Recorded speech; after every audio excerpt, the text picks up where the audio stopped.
just didn't go our way. I don't know many different ways to say it.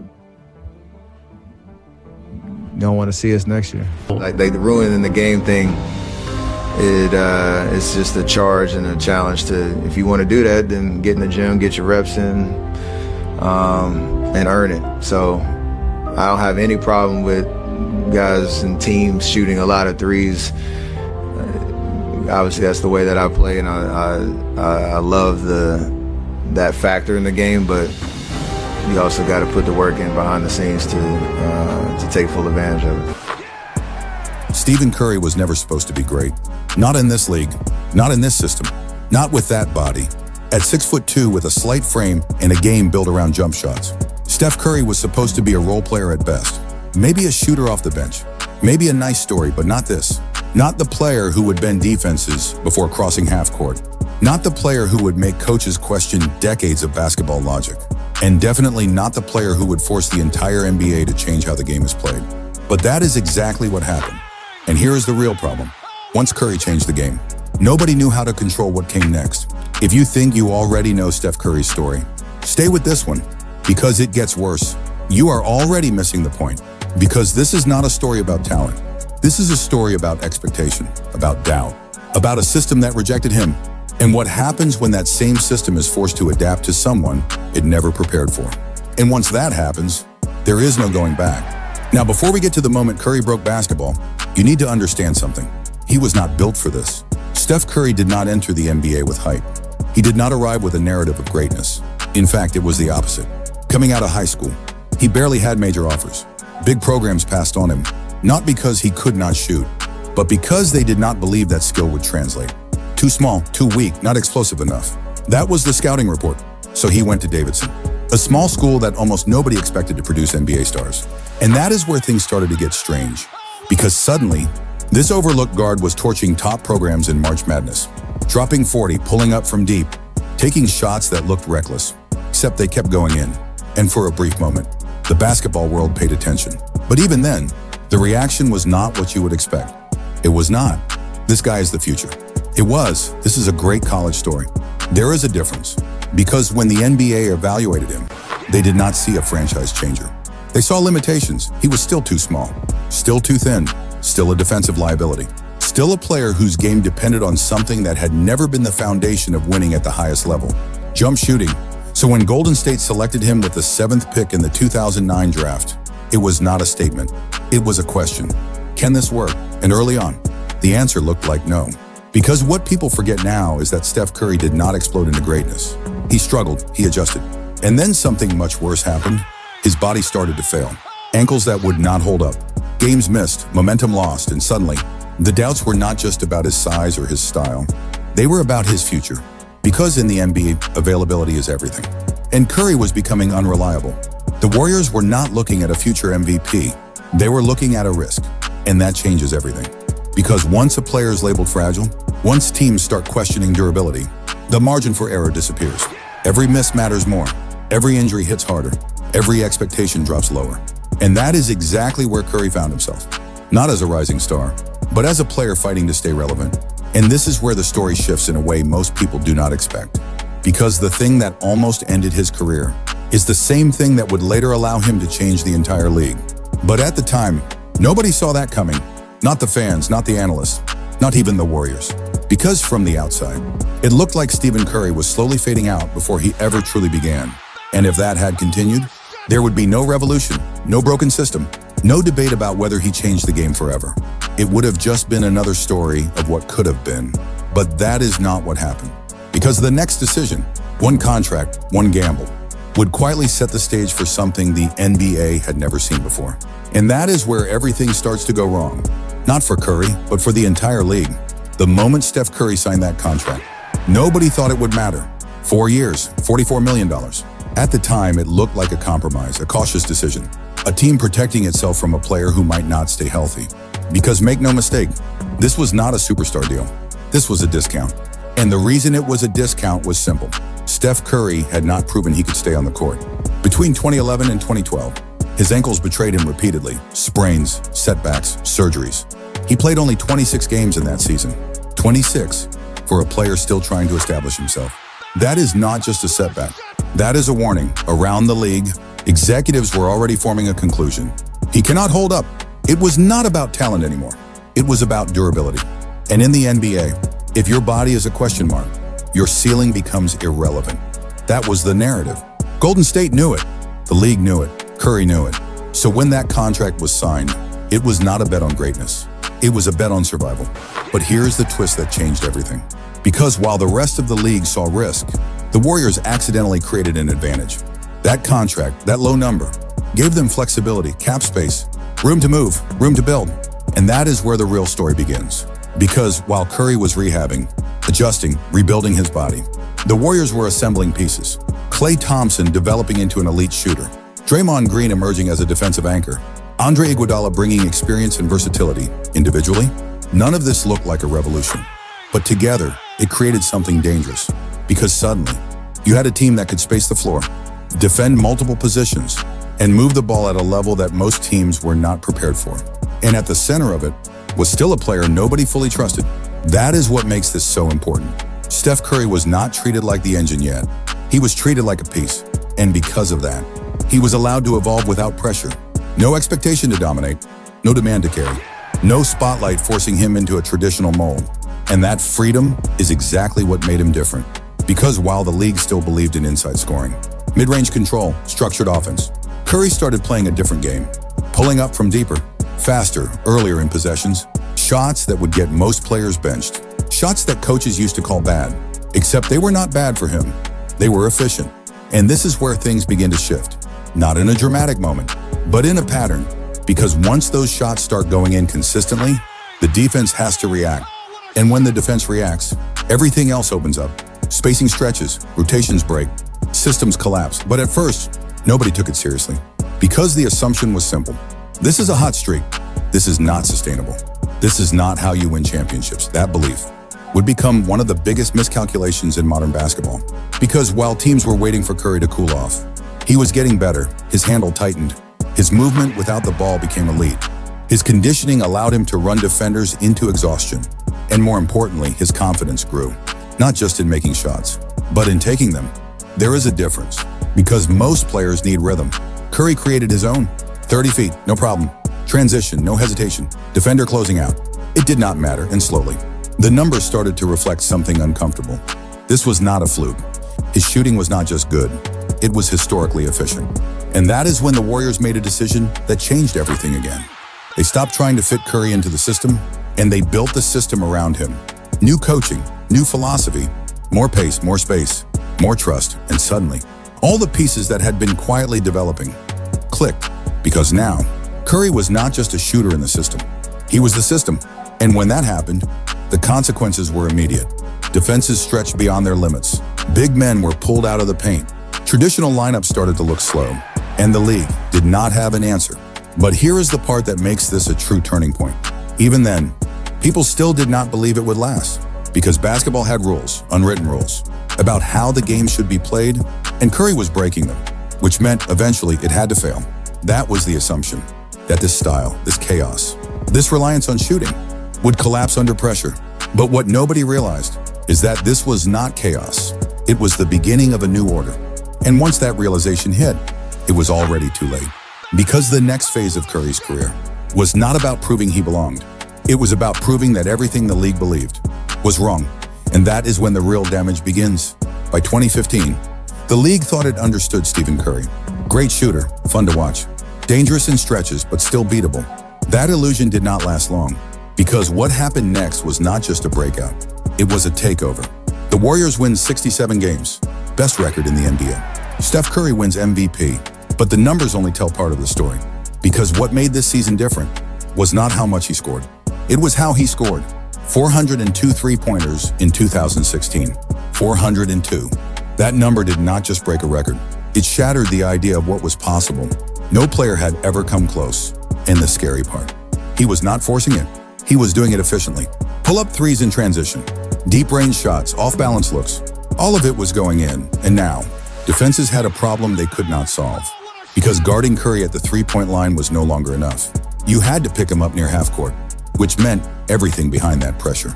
was exposed, driving lanes opened, ball movement accelerated, role players became threats.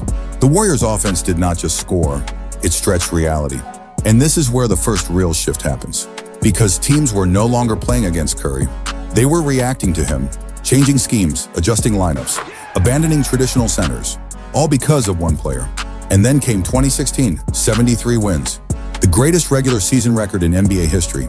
Steph Curry becomes the first unanimous MVP ever. Every single voter. That had never happened before. Think about that. In a league that had seen Michael Jordan, LeBron James, Shaquille O'Neal, nobody had ever been unanimously considered the best player in the league. Until Curry, and at this point, the narrative was complete. He did it, the undersized guard, the injury risk, the player nobody believed in. He changed the game and dominated it. But here is where everything flips. Because when you raise the standard that high, anything less than perfection becomes failure. And that is exactly what happened next. The Warriors go up 3-1 in the finals, one win away from completing the greatest season ever.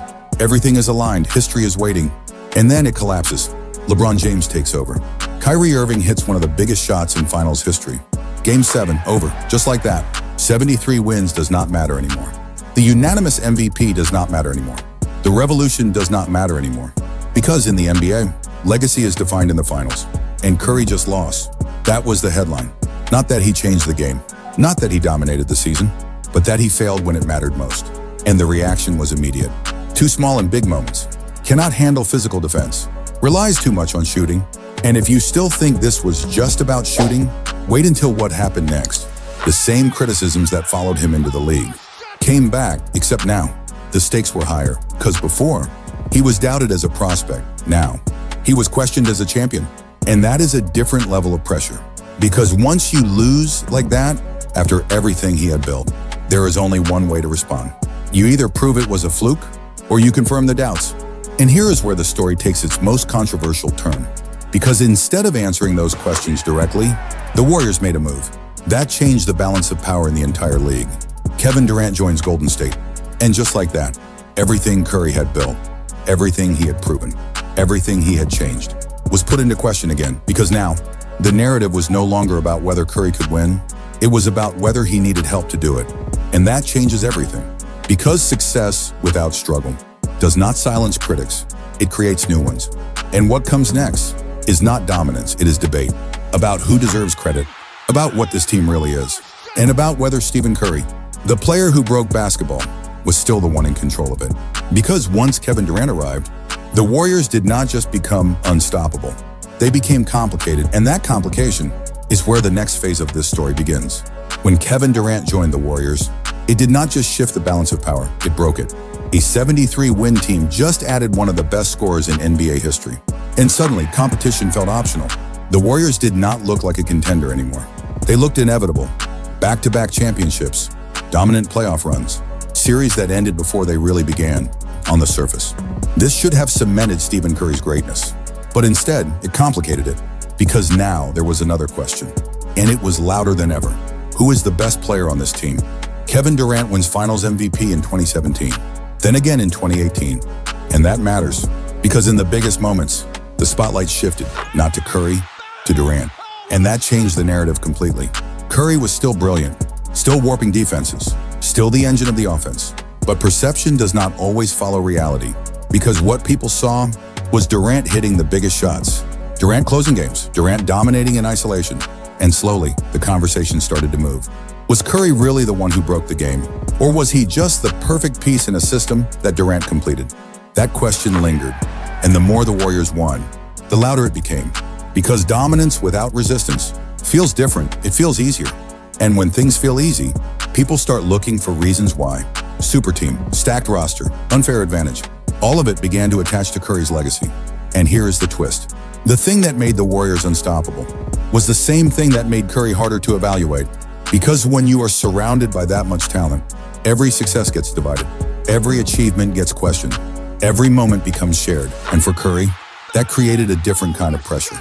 Not the pressure to win, but the pressure to prove he was still the reason they were winning. And that is a much harder thing to show, because it is not about numbers. It is about perception.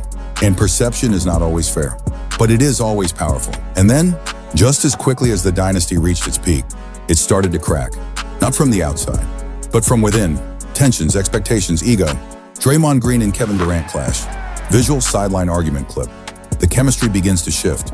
And for the first time, the Warriors do not feel untouchable. They feel unstable because dominance hides problems until it cannot anymore. And in 2019, everything breaks. The finals, Warriors versus Raptors. And then the injuries begin. Kevin Durant returns too early. Achilles gone, Klay Thompson, a CL gone. The entire structure of the dynasty collapses. And suddenly, all the debates, all the questions, all the narratives disappear because now there is only one reality. The Warriors are no longer a super team. They are broken. And for the first time in years, Stephen Curry stands alone. No Durant, no Klay, no safety net, just him. And this is where the story shifts again. Because everything that was said before, about needing help, about sharing success, now gets tested. Can Curry carry? Can he win without the system that made him unstoppable? Or was he always part of something bigger? Because now there are no excuses. And the results are not what people expected. The Warriors fall to the bottom of the league. Injuries, losses, inconsistency. The team that once redefined basketball now looks ordinary. And that creates a new narrative. Maybe it was never just Curry. Maybe it was always the system. Maybe it was always the talent around him. And that doubt hits harder than anything before. Because it does not question his skill, it questions his impact. And that is dangerous. Because Steph Curry did not just build a career on winning, he built it on changing the game. And if he cannot win anymore, what does that change really mean? Was it sustainable? Or was it just a moment? A perfect storm that cannot exist without the right pieces. And this is the lowest point of the story. Not because Curry is failing, but because the belief in what he represents is starting to fade. And once that belief is gone, it is almost impossible to get back. Unless you do something undeniable, something that removes every doubt, something that forces the league to admit that what you built was never dependent on anyone else. And that moment is coming. But it is not guaranteed, because this time, the pressure is different. This time, it is not about proving he belongs. It is about proving he still matters. And that might be the hardest test of all.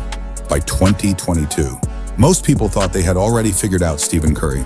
Great player, all-time shooter, changed the game, but maybe not that guy when it mattered most. Because even after the championships, even after the MVPs, there was still something missing. Finals MVP. And whether fair or not, that absence became the argument. Every debate circled back to it. He changed basketball, sure, but could he carry a team all the way? Without another superstar taking the spotlight, that question followed him for years. And now it was back. Because this version of the Warriors was different. Older, thinner, less dominant. No longer overwhelming, no longer inevitable. And that changed the stakes completely. Because now, if Curry failed, there would be no excuses left, no system to hide behind, no super team narrative to absorb the criticism, just him. And that is exactly what makes what happened next so important. The 2022 Finals, Warriors versus Celtics. Young team, elite defense, physical, aggressive. Exactly the kind of matchup critics said would expose Curry. Game 1, Golden State loses. The narrative starts forming immediately. Too small, again, struggling against length. Again, but then everything flips. Game 4, on the road. In Boston, season on the line. Steph Curry drops 43 points. Visual crowd silence in TD Garden. Not just scoring, dominating every shot contested, every possession pressured, did not matter. Pull-ups, floaters, deep threes. He takes control of the series. And from that moment, there is no more debate. Because he does not just play well. He takes over. Game 5, Game 6, closing it out. Golden State wins the championship. And finally, Finals MVP, 31.2 points per game. Efficient, relentless, undeniable, and just like that. The biggest argument against him disappears because now there is nothing left to question. He has done it all. Changed the game, built a dynasty, won without Durant, carried when it mattered. And for a moment, it feels complete, like the story has reached its conclusion. Like everything has been answered. But here is the twist. That victory does not end the story. It changes it again, because now the focus shifts away from Curry and toward what he created. Look at the league. Every team shooting more threes. Every offense built around spacing. Every young player pulling up from deep, trying to replicate what he does. But there is a problem. Because what works for Curry does not work for everyone. And now, the NBA is filled with players attempting the same shots, without the same skill, without the same discipline, without the same efficiency. And that changes the game. Not just at the top level, but everywhere. Shot selection becomes looser. Mid-range fades, post play disappears, and suddenly, the balance of basketball starts to shift. Not because Curry forced it, but because everyone followed him. And this is where the conversation becomes uncomfortable. Because influence is not always positive. When one player changes the game this much, there are consequences, and now the league is dealing with them. More threes, more variance, more games decided by shooting swings, less structure, less diversity in offensive style. And the question starts to form. Did Curry elevate basketball, or did he break its balance? Because there is a difference.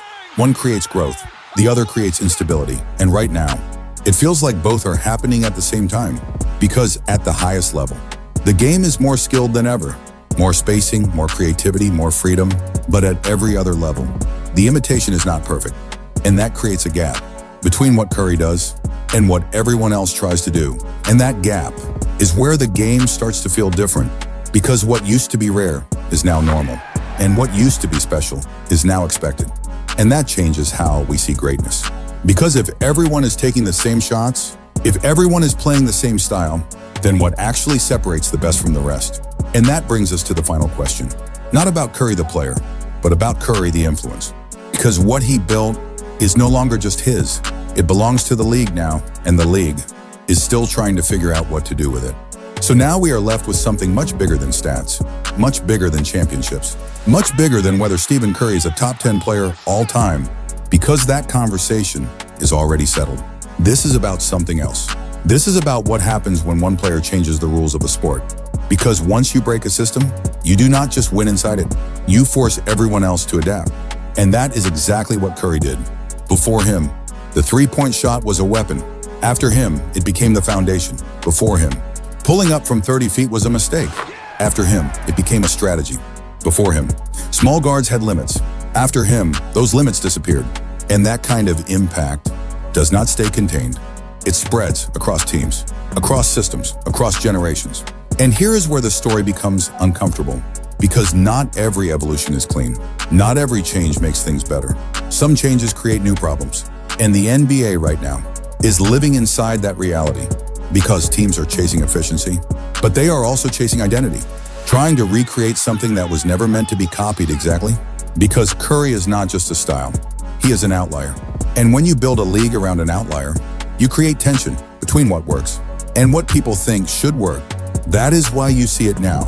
More threes than ever, more spacing than ever, more freedom than ever, but also more inconsistency, more volatility, more games decided by streaks instead of structure.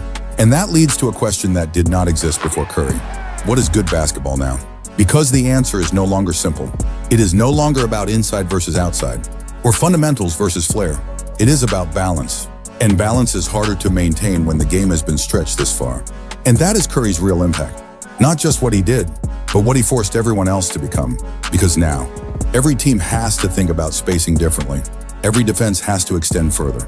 Every player has to shoot. And if they cannot, they struggle to stay on the floor. That is not evolution in a straight line. That is a shift, a permanent one. And here is the part that makes his story different from every other legend. Most great players dominate their era. Curry changed the next one. He did not just win games. He changed how the game is played after he is gone. And that is rare, but it also comes with a cost. Because once the game changes, you cannot go back. You cannot undo it. You cannot pretend it did not happen. The ripple effect stays, and now, the NBA has to live with it. Some will say he saved basketball, made it more exciting, more dynamic, more accessible. Others will say he broke it, turned it into a shooting contest, removed variety, reduced physicality, and both arguments have truth in them. Because Curry did not just create one outcome, he created possibilities, some of them great, some of them messy, and all of them irreversible. So when we ask what Stephen Curry's legacy is, we are asking the wrong question. Because it is not just about what he achieved. It is about what he changed, and whether that change was worth it. Because one thing is certain, the NBA you are watching today does not exist without him. And the version of basketball that comes next will still carry his imprint, whether people like it or not. If this changed how you see basketball, then you already understand what Curry really did. Then you already understand the impact. Because Steph Curry was never supposed to be great, and somehow that is exactly why he changed everything.